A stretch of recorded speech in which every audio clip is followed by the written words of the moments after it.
باسی کردی کشت و کاڵ و چۆنێتی گرنگجیدان بە کەشتی کشت و کاڵ و پێشخستنی کردی کشت و کاڵ کە دیارە سوپاس بۆ خوا لەم 2 ساڵە ڕابردوو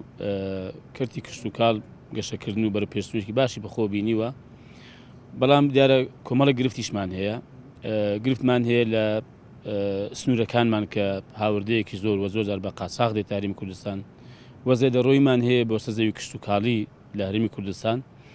و بە شێوەیەکی گشتی ئەم کەرتە تەنها بەڕاستی خەمی وەزارەتی کشت و کاڵ سەرچاوەکانی ئاو نییە. ئەمن داوام لە بەرزیشان کرد، دیارە خۆشیان پێشتر فەرموویان کە من حەز دەکەم بتان بینم و بۆ پشتگیری و هاوکاری ئەم کەرتە و فعلەن بەڕاستی وتێ من هەر پێویستێکە بێ